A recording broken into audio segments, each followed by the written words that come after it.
Rhodes Media.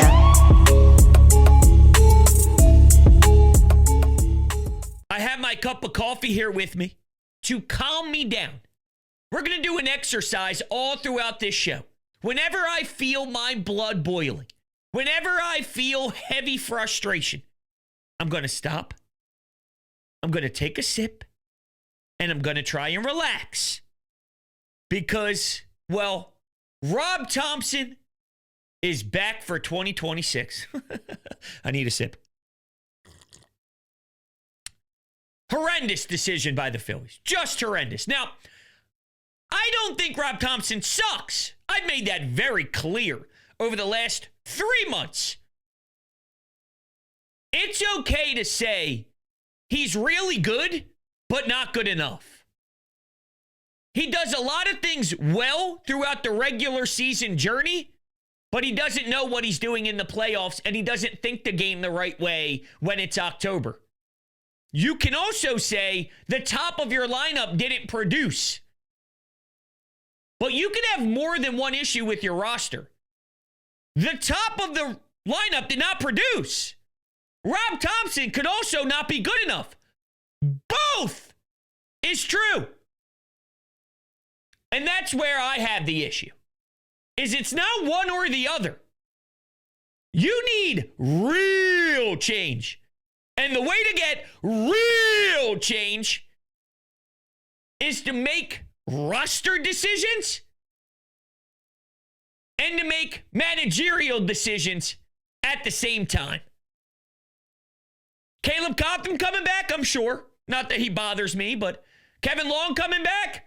All right, so the end of this will be Kevin Long's not here, and then what? A bench coach? And I want Kevin Long to be fired, but from a coaching level, we're going to get rid of maybe a couple of bench coaches.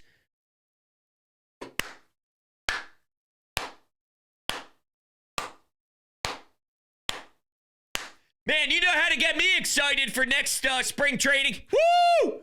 Damn, I can't wait for Clearwater. Ha! I need a sip. Blood's boiling. Problem is, I might need 52 cups of coffee laying out in front of me to make it to the final minutes of the show, if this is the way it's trending.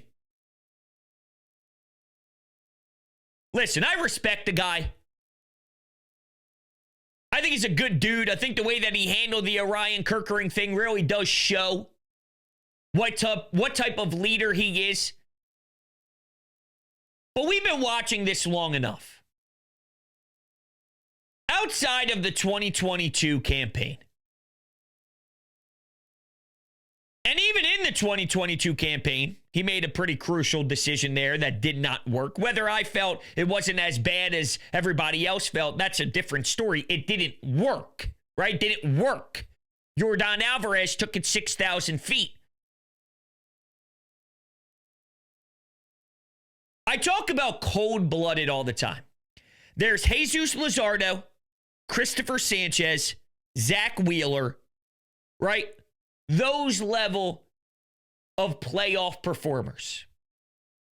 And then you have the guys that just can't handle it, that just don't do the right things.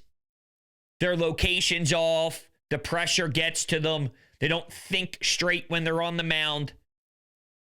Well, there's a cold-blooded manager, and then there's guys who manage like it's June 6th when it's October 8th. Rob Thomson's not cold-blooded. We could run through the list again. David Robertson in the 6th and 7th, and then never being utilized again, is crazy.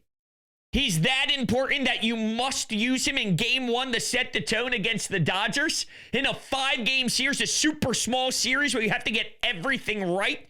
I mean, think about it. What do they say about the 7-game series? If the series is tied 1-1, game 3 is a crucial swing game. The percentages shift so heavily, it's insane. That's game 1 of a 5-game set. David Robertson was so important that you had to use him twice, never saw him again. And you have to use Ranger in game one. You have to. You have to.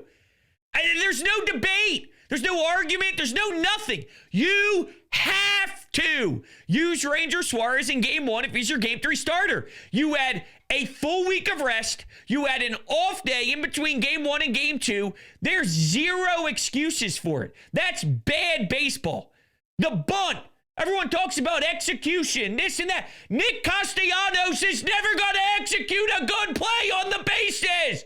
And knowing that's the guy on second base, you don't call for the bunt, let alone the bunt just being stupid in general. Giving up and out with all that momentum. It's dumb. Dave Roberts after the game. Here we go. We only had one chance to win, and that was to execute a play like the wheel play. Oh, that was their only chance to win, Dave Roberts said. Oh, my God. Oh, I'm reliving the moments, and it's making me angry. I don't know what they're going to do at this point, right? They'll probably re-sign JT. I don't think they're signing Ranger Suarez. So, and what fears me is Thursday at 11 a.m. when they speak, they're going to have a very similar tone that they had last year.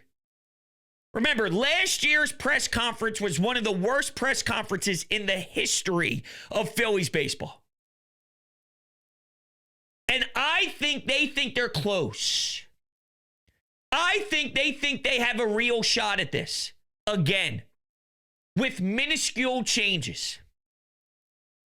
And that's a problem because I'm already dreading next season because I was thinking about it.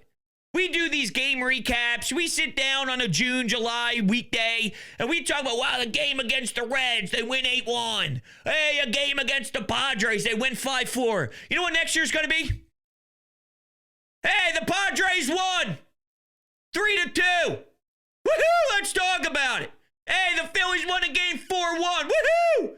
And if you're listening to this on Apple Podcasts, Spotify, or any of your podcasting platforms with a 5-star rating and a review would go a long way. Thank you so much to search Sports Talk with Broads or Broads Media on those platforms. I'm flipping off the camera.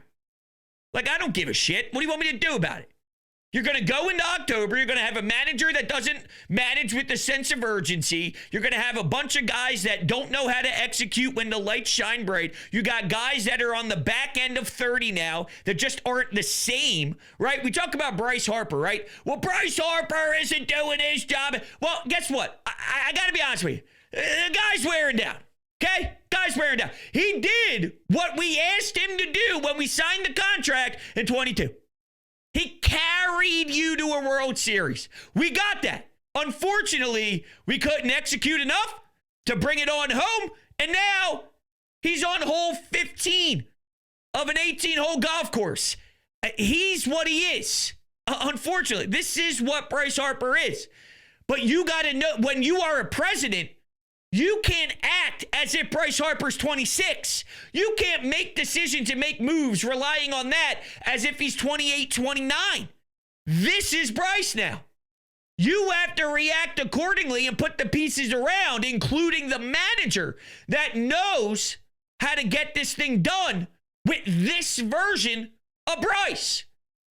And you know that at the time of the contract signing, that at some point, what you once saw out of him, you'll get 75% of that, which, by the way, is still a damn good clip. A 75% of Bryce Harper of a 3-year run of 3 years ago, still a damn good piece. But you can't act like they're in their prime. And here they go with this core. Trey. JT. We don't know what's up with Wheels, which is very sad just because of the way everything happened. But, and you know what's crazy? His contract ends at the end of 2026, which means he's got 1 year left on his deal, Rob. Well, it would be malpractice from an organization standpoint to have him manage as a lame duck. So you'd have to extend him.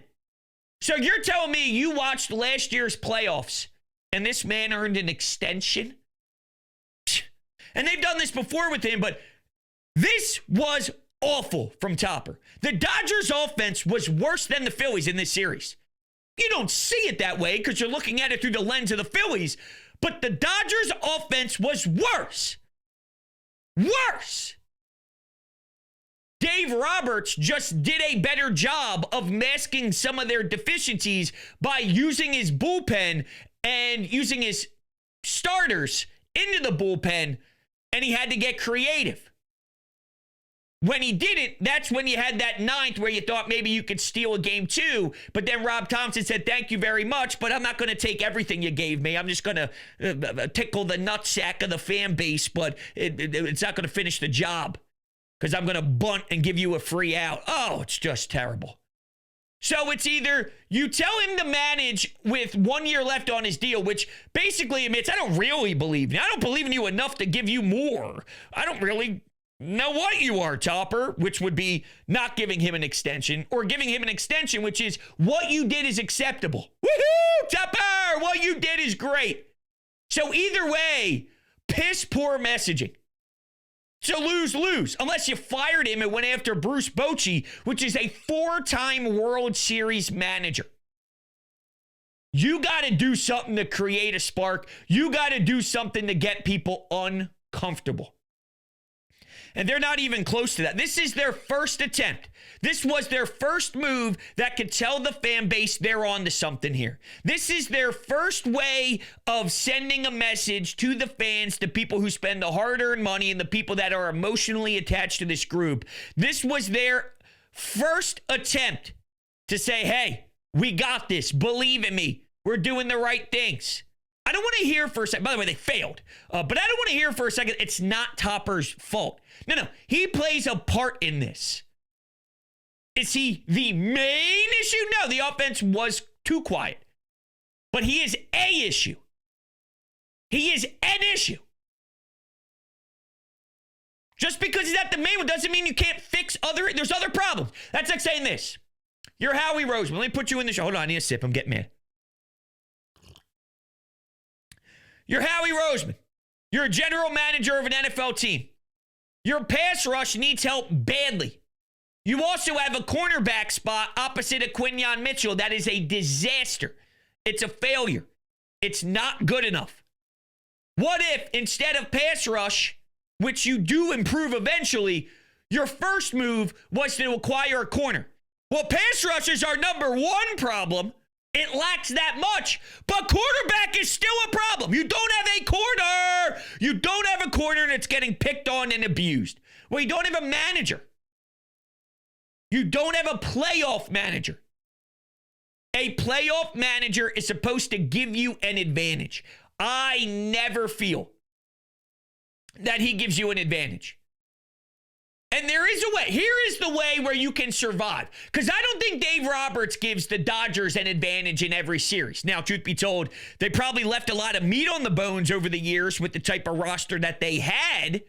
And maybe instead of having, well, they have the COVID one, but having their real championship in a real 162, maybe instead of only having one, maybe they have 3 if they have a more competent and an advantage type of manager. But, okay. Then go find Mookie Betts, Shohei Ohtani, Yamamoto, Blake Snell. Go get that roster.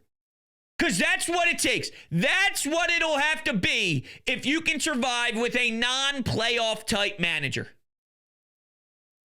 That's how you mask that. That's how you make that less of an important role. Go get the best player to ever play on planet Earth who's a pitcher and a hitter and can win MVPs in Shohei. Go get Mookie Betts. Go get those guys. Because that's the way you have to do it. That's the way you have to build your roster. But you know what they're going to do? They're going to call up guys like Justin Crawford. And I'm warning you right now. The minute you go down that path of the Justin Crawfords, the Aiden Millers, then you're no longer winning a championship. That's not what the mentality is. Bryce Harper, Kyle Schwarber, JT, these guys are MLB lifers, right? These guys are going down as, like crucial major leaguers. When you talk about this era of the game, Bryce, Kyle, these guys, they're having a difficult time winning a championship. You think Justin Crawford's here and you're winning a championship? The guy can't lift the baseball. The guy hit 400 and couldn't even get caught up this most recent season. There's something to that. You want to move off of Bohm? No doubt. You want to move off of Nick? No doubt. But if you're replacing that with inexperienced first-timers, then the objective is no longer to win a championship. And I guess if that's the case, and it's more of a retool than keeping Topper, does it make sense? I kind of stumbled upon this organically. If they're going to maybe take a step back from putting all your chips in, which I don't think is the case because that's going against everything Dave Dombrowski wants to do in theory, and it's hard to sell that to the Bryce Harpers of the world. But if that is the case, then keeping Rob, there's less importance because, well, the chess match in the playoffs isn't that much of a focus.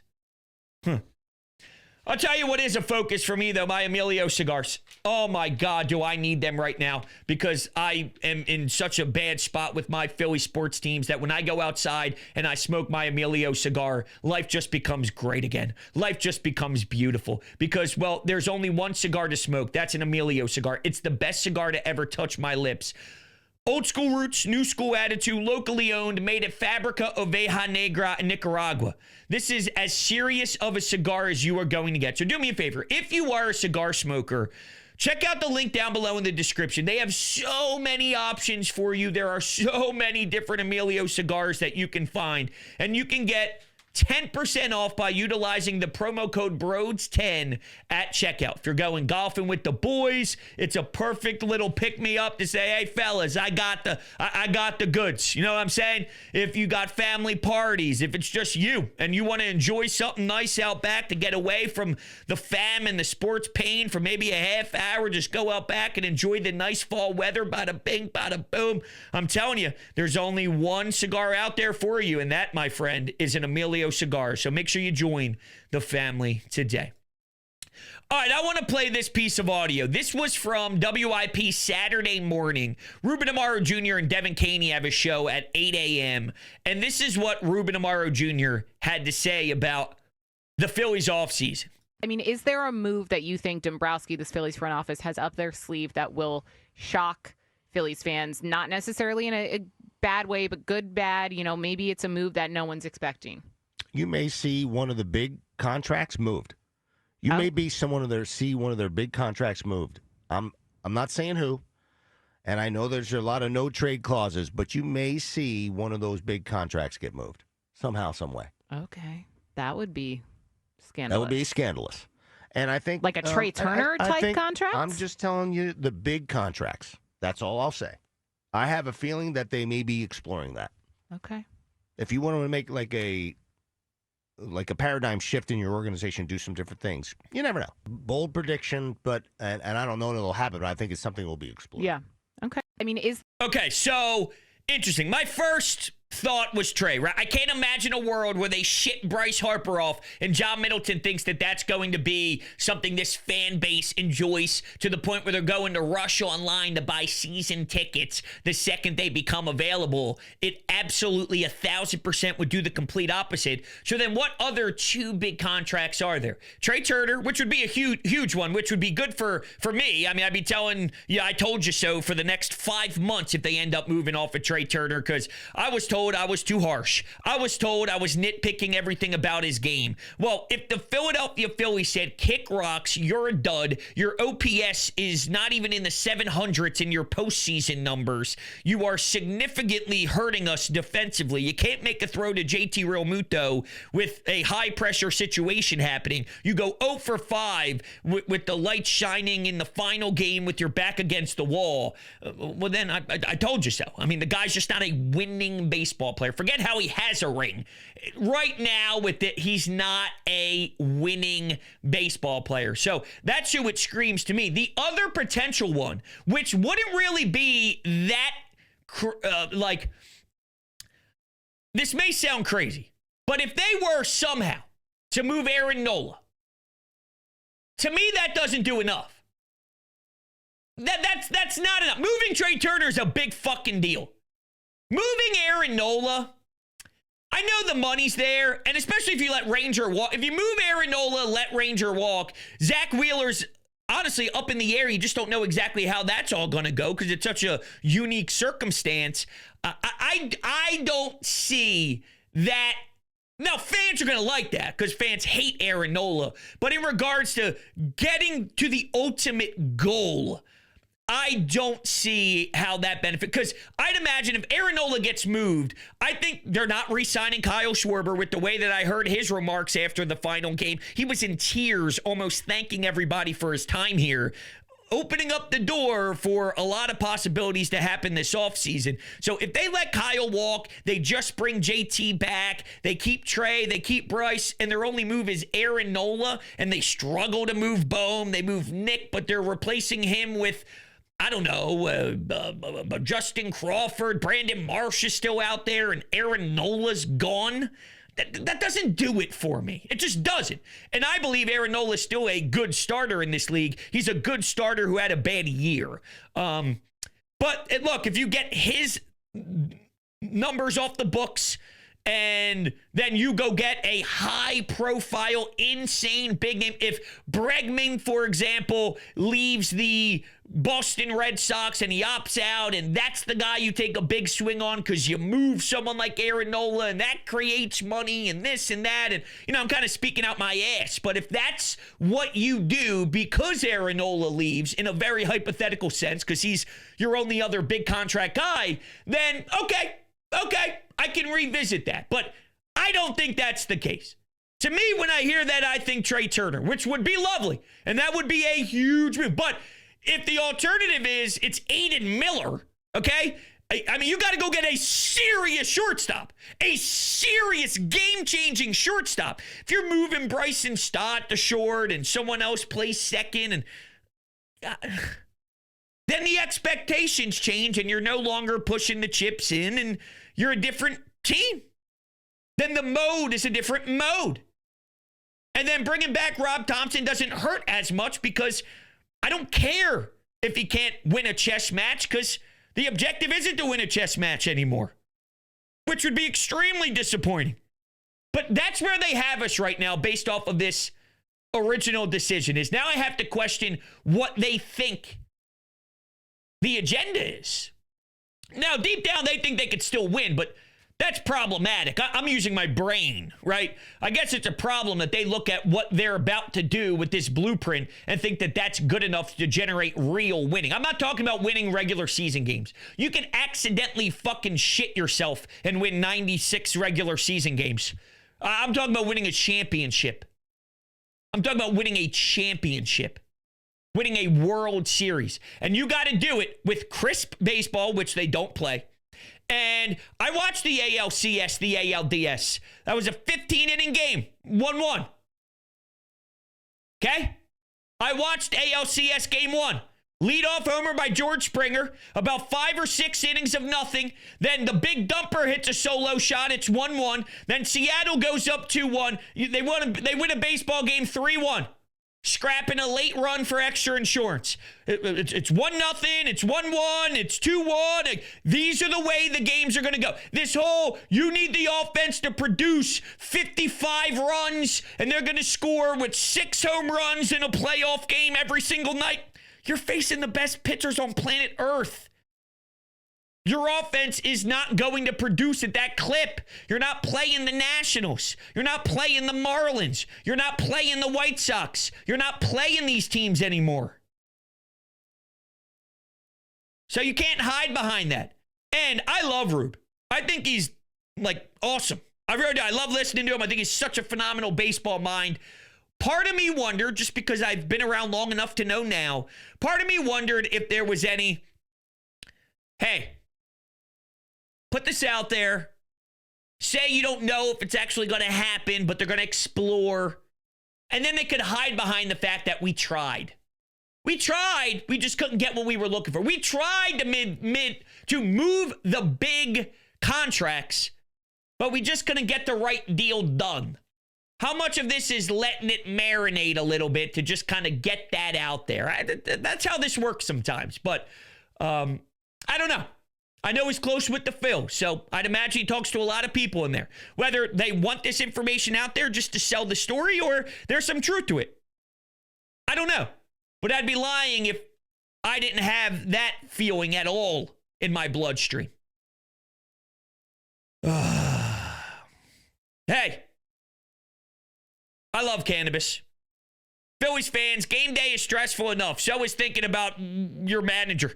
Parking, traffic, long lines. We've all been there. But when it comes to your cannabis, Camden Apothecary makes it easy. And they are only 5 minutes over the bridge. This is the dispensary for sports fans. Just minutes outside of Philly with plenty of free parking. You'll be in and out fast. No hassle, no waiting. And they don't just care about convenience. Camden Apothecary is all about the guest experience. Their staff makes you feel taken care of every time you walk in. Plus, they carry only the best quality cannabis at the fairest prices. So whether you're stocking up for the tailgate, the watch party, or celebrating a big win, you know you're getting the good stuff without overpaying. They even show love to the community with specials for fans, students, service members, and healthcare pros. Camden Apothecary, top quality cannabis, great prices, and an experience made for Phillies fans 21 and up. Tell them Broad sent you for 10% off.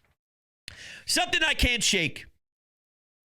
Something I just can't shake is this from Bryce Harper after the season ended. Always, when you get this close, there's pressure on the manager. Do you think Rob is the right guy to continue leading this team forward? I love Harper, man. He's done a great job for us. I don't know what the future holds. I have no idea. I think that's a Dombrowski question. But obviously, you know, we love Harper in here. He's been great for us. But I think that's, like I said, that's a Dombrowski question. Oh, my God. It's a Dave Dombrowski question. I've played this audio 3 times now here. It's just something that sinks into me. It's crazy. I mean, so here's Bryce Harper. I don't feel it. That's the sense I get. I don't feel it. Because if you feel it, like, for example, all right, and I know there's a difference between a professional manager and, let's say, my best friend, right? But I could imagine if I was in a situation where I was with someone I truly cared about, like truly cared about, someone who I feel deserves to keep their job. If I was asked a question about them, you know what I do? You would see the genuine care that I have in my voice, the look in my eyes, my body, the way that my body, but my, come on, man, what do they say? Body language, my body language. You'd be able to tell that, like, this guy is not deserving of losing his job. Like, I would do anything for this guy. Put the blame on me. I'm not doing enough. I have to be better. I had rough at-bats when I had moments. Timely hits were needed, and I failed my teammates. That's what's going to bother me. That's what's going to keep me up all offseason. It wasn't on Rob. Rob wasn't a problem. I got to look in the mirror. I'm a part of the big-time leadership here, and I failed to do my job. And that hurts me. It hurts me so much. I want it so bad. I won a championship, and I didn't do enough. Do not put this on Topper. Yes, Topper deserves this. Some variation of that. That's what you do if you really wanted him back. If you really thought he was special and he was great at what he does.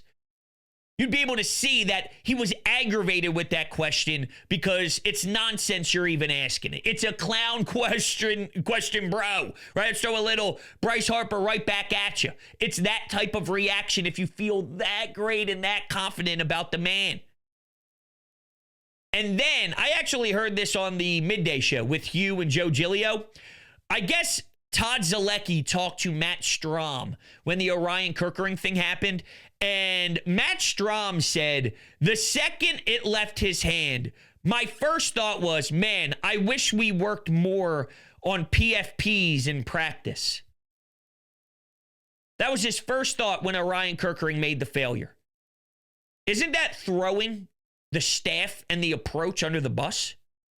They're like, we don't work on stuff. As a veteran player, I wish we did more PFPs. Damn, dude.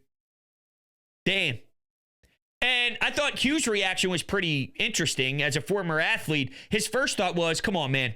Like, you're going to the media and to Todd Zalecki as soon as the season ends saying something like that instead of maybe forward thinking. Like, if you thought it was such a problem that the team didn't actually work on certain things to win a championship as a veteran, wouldn't you think that you can voice your opinion to make sure that stuff is worked on? So if the high pressure situation occurs, you guys are ready. You are allowed to talk. You are allowed to put in your input. You are allowed to help. You are a team. You are a part of the vision. You are a part of the end goal. Your voice is justifiable. Like, now you're just going to start throwing that type of shade out there the second the game's over? And I actually like that point from Hugh. I'll expand on it myself. Is the reason why we're losing and failing and not playing crisp baseball and not the clean team that we need to be to win baseball games legitimately in October because of something like that?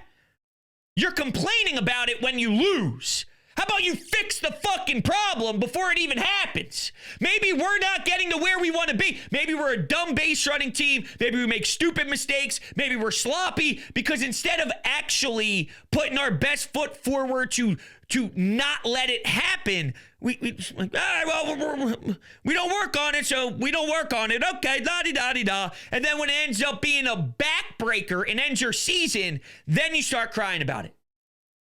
What makes you a championship caliber team is you get out in front of it before it happens so it's not your kryptonite. And it also isn't a good sign when you feel to go public with it 3 seconds as soon as the game ends. And I couldn't agree more with that view.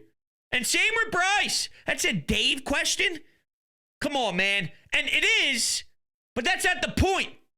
There are ways to handle certain situations like this. And I think he missed the mark.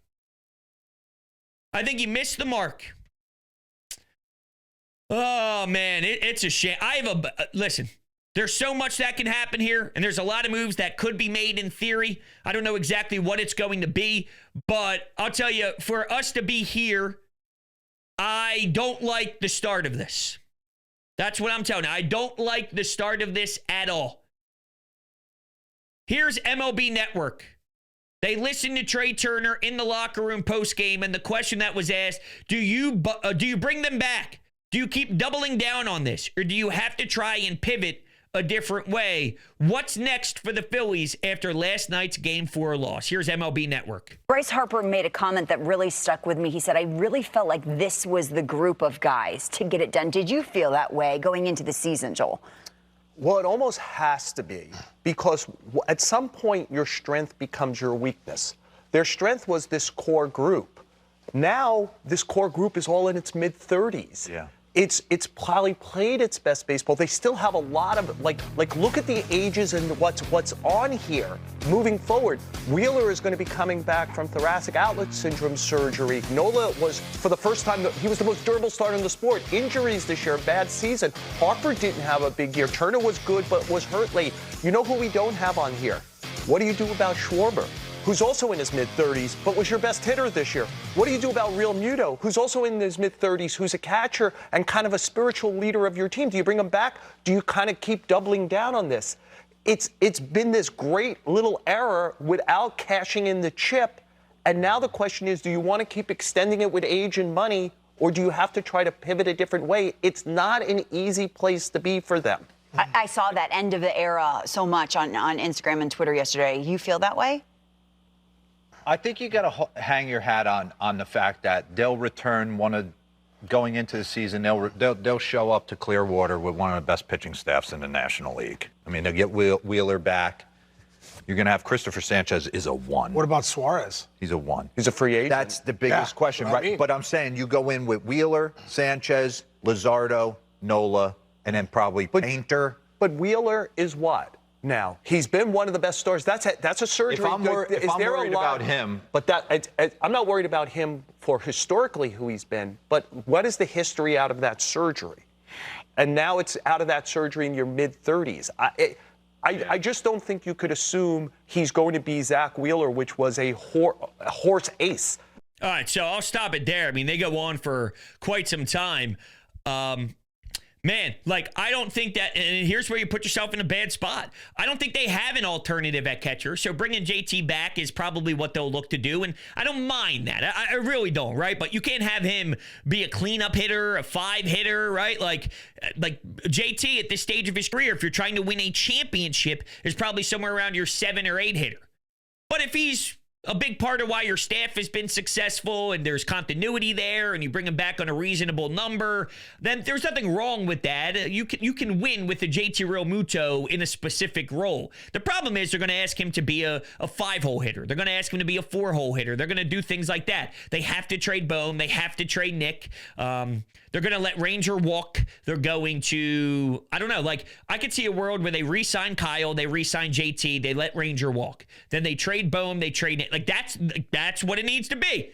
But again, if you replace that with Aiden Millers and Justin Crawfords, then you're not winning a championship. I'm trying to win a championship. Then I have to reset and recalibrate my brain because now you're in this weird retool. Man, it's a shame. It's a shame. That's where we are now. Yeah. Okay. I'm going to finish this cup of coffee. You guys are great. I love you. Go Phillies.